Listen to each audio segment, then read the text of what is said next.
Hey, welcome back to Album April. It's April 22nd, and today I listened to Post by Bjork.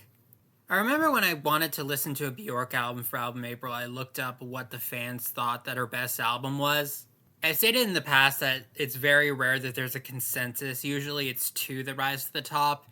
I looked at it again this year, and with Bjork, there seems to be three: Post, Homogenic, and Vespertine. I've already listened to Vespertine for an Album April, and this year I decided to listen to Post. And if I ever want to listen to another Bjork album, it's probably going to be Homogenic. But anyway, Post. This was her second album.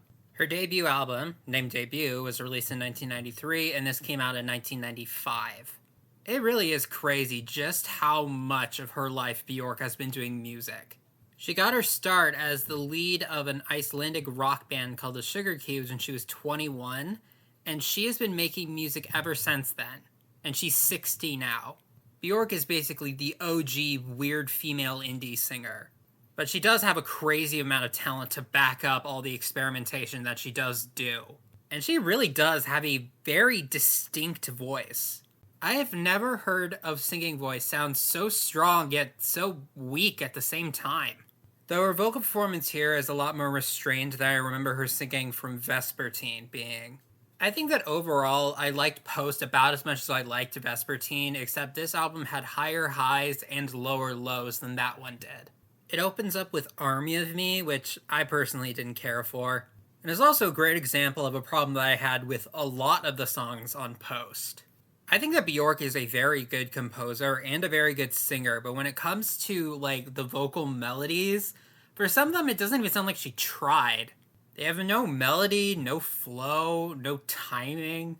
It almost sounds like she had all the backing music written down and sorted out, and then she was just given a set of lyrics and she needed to come up with a vocal melody immediately.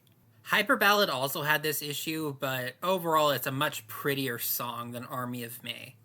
I feel like most of the really good songs are in the second half of this album. I liked Isabel, I liked Headphones, and my favorite song from Post was I Miss You.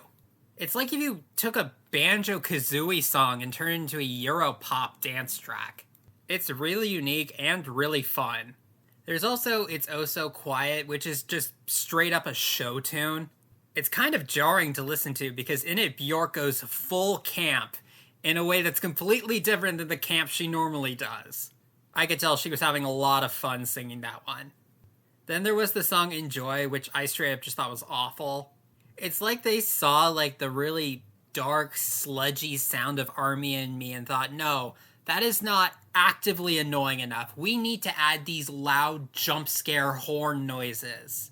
It reminded me a lot of Gold by Imagine Dragons, though I don't even know which one is worse. I guess pick your poison. Do you want really ugly and kind of annoying, or really annoying and kind of ugly? But yes, despite the couple songs that I didn't like, overall I thought that Post was a pretty decent album. It always is interesting to listen to Bjork albums because she is just so distinctive in her style. Some of it I don't get, some of it I don't like, but it's usually pretty interesting. And that's what I have to say about that. I'll see you tomorrow.